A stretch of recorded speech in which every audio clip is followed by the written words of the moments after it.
right, the Colorado quarterback carousel has once again spun. It has stopped again on Caden Salter, this after a strong showing against Wyoming. As we know, it has been a revolving door of quarterbacks in Boulder, but the Buffs are going to need their best as they get set for a Big 12 matchup with number 25 BYU. Caden Salter coming off of a 4-touchdown performance, 3 through the air and 1 on the ground. Here's more from head coach Deion Sanders on the matchup and the decision. Certainty. You're going to run. If you're going to throw. Certainty, not, I don't know what I'm going to do. Running with a confidence like I'm running, not running, I'm going to get hit. He made up his mind to do what he needed to do, and he did it. Like whatever, the Bible says, whatever your hands find to do, do it with all your might.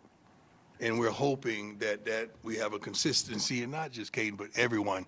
Do it with everything you got. And I think you just seen a kid just hit another switch and say, I got to get this together, and I got to play up to my ability. Deion Sanders, all that drip on, it's hard to pay attention as we welcome in our college football analysts, Shehan, Jeyarajah, and Bud Elliott. Guys, he talked about the confidence that he has in Caden Salter. He said that confidence is ultimately what led him to get the decision to be QB1. But when you look at what he does in comparison to the other quarterbacks on the roster, why do you think Salter gives the Buffs the best shot when he's behind center?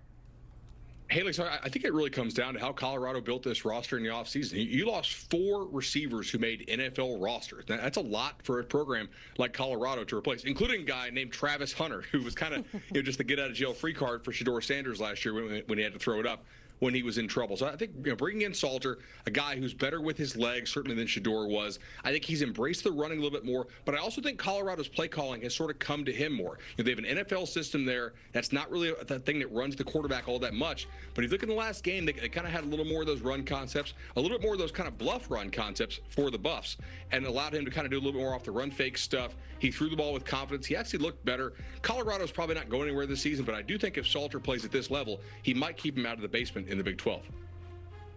Yeah, I mean, we've talked about this offensive line for the past 2 years, and they have a third offensive line coach in 3 years. They have a completely new group. And when you have that much turnover, a running quarterback is really kind of the cheat code to get out of it. And, I like what Deion Sanders said there, right? I think that Caden Salter has been a little inconsistent when he's chosen to run. I think about him compared to other mobile quarterbacks in college football, and I think that he's been less decisive as a runner. When he finally puts his foot down and goes, he's one of the faster quarterbacks that we have in the FBS and in the Big 12, but he just hasn't done it with consistency.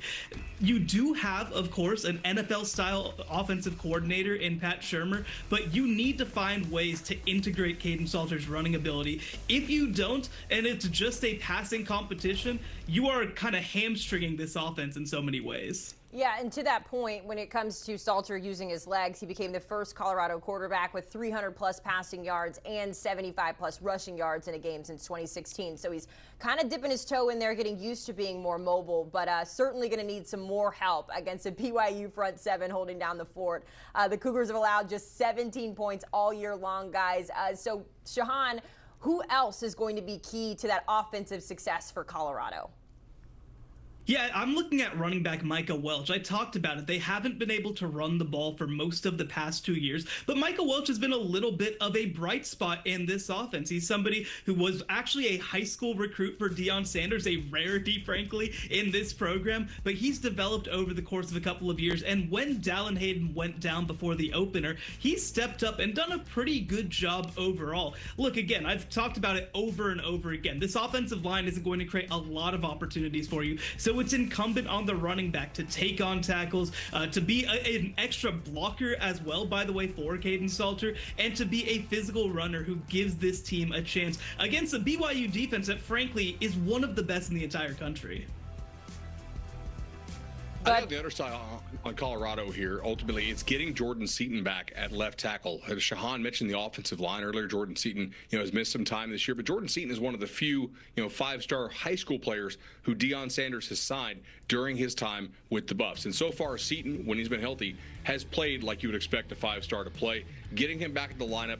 I don't know if Colorado's going to win this, but if they don't have him, obviously that would be really a huge blow to them. It's great that he's back this week. Good to have him back, especially if you were Caden Salter. I want to stay with the BYU defense for a minute, though, guys, because as we turn the page to that side of the matchup, I want to rattle off some numbers for you guys. I mentioned that they're just allowing 16 points all season. The Cougs are also giving up just over 205 yards per game. That's the second fewest in the FBS. They also have a nation-low 1.6 yards per rush that they're allowing. So, I mean, Shehan, what can you say about the job that their defensive coordinator, Jay Hill, is doing right now for BYU?